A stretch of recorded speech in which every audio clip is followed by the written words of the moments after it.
It's a relief to see you all made it back in one piece. Huh? Feels like there's quite a few people missing. Where's Flint's and the others? And what about Nefer? I returned ahead of them. Flint is helping Aino and Anefa to set up the decoys and buy us some time. As for Miss Nefer... Boss is still wrapping things up on her end. She sent us back to fill you all in on the top secret intel we've been gathering. I see. Then let's get right into it. But first, who do we have here? You brought someone else in to help? Greetings. I was invited here to help as a longtime Tea Party companion of Columbina's. You may call me Arlecchino. Surely it can't be. Those eyes. Oh, where have I seen them before? Wait, of course. In those memories we just saw. The only Arlecchino I know is the fourth of the Fatui Harbingers. So either you share a pretty uncommon name, or you're more than just a Tea Party buddy. You're well informed, Grandmaster. A man from Mondstadt living all the way out here in Nodcry, and yet the people and affairs of Snezhnaya seem to hold a special place in your heart. Oh, the feeling's mutual. Sounds like you know all about who I am, too. A Fatui Harbinger. The atmosphere in here just got really tense. Guess we can't just start trusting Fatui Harbingers, even at a time like this. I must admit, though, I'm a little curious. Seeing as the Moon Goddess no longer belongs to the Fatui, what makes you so willing to put your neck on the line here? Nor does Nodcry belong to Mondstadt, Mr. Varka. Yet still, you're fighting for it all the same. Things don't always have to have a tangible payoff. Sometimes, stopping things from spiraling out of control is a higher priority than chasing the spoils of victory. Of course, I can't say there's nothing in it for me at all. But that's between Columbina and myself.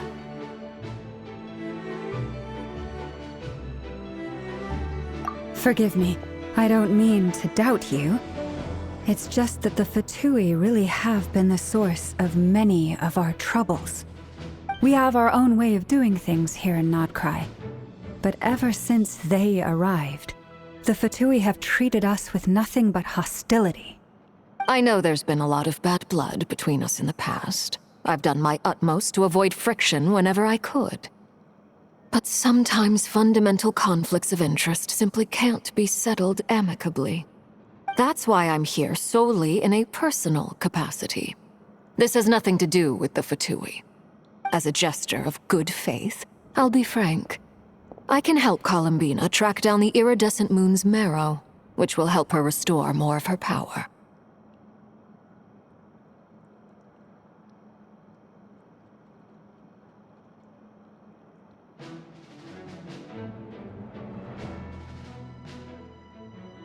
Anyway, what else is on the agenda?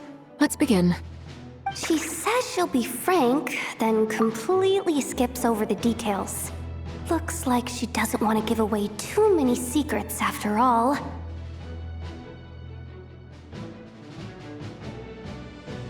But she clearly wants to change the subject.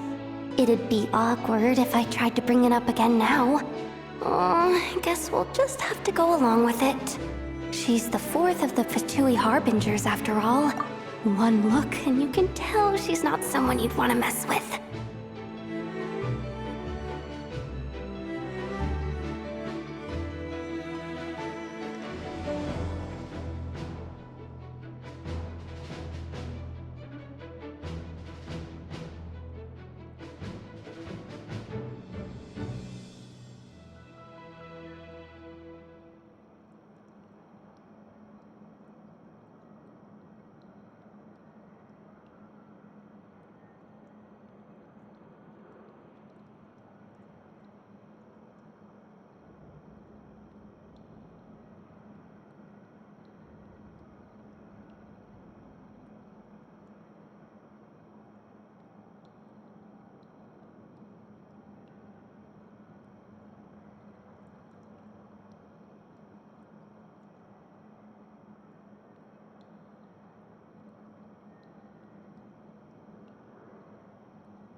Well, since Miss Arlecchino sounds confident in her ability to handle that, we'll proceed to the next topic. Yehoda, time to share that top-secret intel. All right, listen up, everyone. First, we now know that Rerir was originally a Conrian secret agent whose primary mission was to hunt down and assassinate the so-called Dregs of the Crimson Moon. The Dregs of the Crimson Moon? Mm-hmm. In the memories, there was a lot of talk about the Crimson Moon and Eclipse, and a whole bunch of other stuff from the time of Conria. To my knowledge, those were the names of two different Conrian dynasties. Long, long ago, it is said that the people of Conria worshipped the Crimson Moon, drawing a mysterious power from its reflection. But one day, a coup saw the Crimson Moon eclipsed, hence the name of the new dynasty that replaced it, and how it became the new emblem of Conria. Still, long after the Crimson Moon dynasty had fallen, the last ruler of the Eclipse dynasty, the Vinster King, still coveted the secrets it left behind. So, he sent the Rerir of Solnari to secretly hunt down the Crimson Moon's few remaining followers. In those days, Rerir showed no signs of madness. In fact, he was as normal as any other person. Oh, and he had a fiancé, or at least a would-be fiancé, called Tholindis. What's the matter?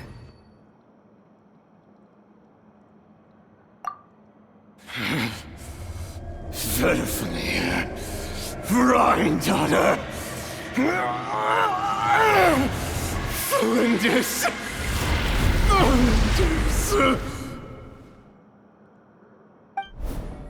Interesting. Anything else? What about this would-be fiancé of his? Do we know anything about her? Well, she was a researcher at the Universitas Magistrorum, but it felt like she was hiding some kind of secret.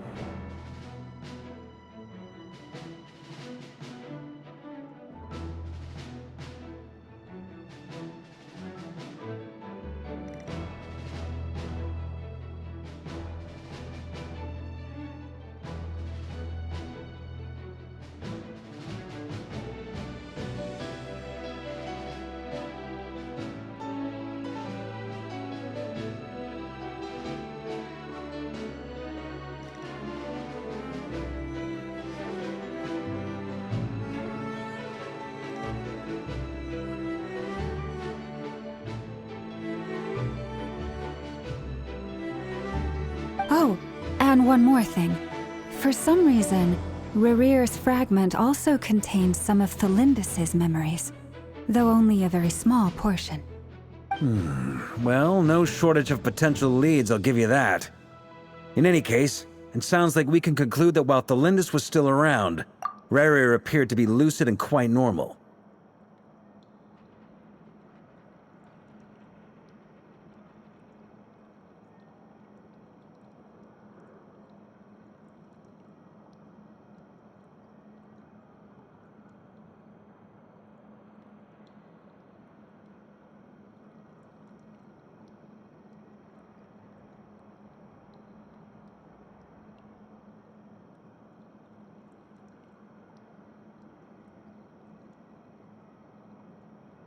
Tholindis, it seems, must have been the one thing in this world that he couldn't let go of.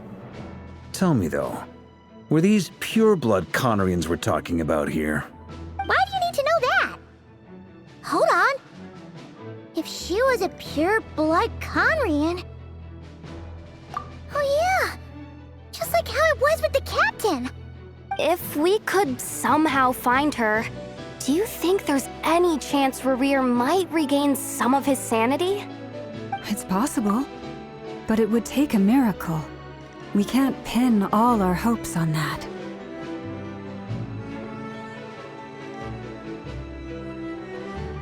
That merchant who Nefer knows, Dori Sangama Bay. Maybe we could hire her to look into it. All right, then. Let's keep working in our separate teams. Traveler, Paimon, Kutar, and Miss Arlecchino will go look for the iridescent moon's marrow. As for the others, On the way over here, I noticed that the wild hunt monsters had grown even more frenzied in their search for Kutar. At this rate, the people living here will be in grave danger too. So I'm thinking of gathering together some of our followers to go wipe them out. I'll head back to the curatorium and meet up with the boss. feels good knowing we've all got something to be getting on with. Given that the Wild Hunt has been a lot more active lately, the Lightkeepers have likely begun their own operations too. If that is the case, someone will need to pass the news on to Flint's. I'll hold the fort for now, then discuss our next move with Flint's, Aino, and Anefa when they get back. All right then. Well, the clock's ticking. If that's everything, we'll be on our way. We'd better get moving too. We'll try to buy you as much time as we can. Relax, just do your thing. I decided to call in some backup since things are getting so hairy. Our reinforcements should be here any minute now. Stay safe, everyone. Dismissed.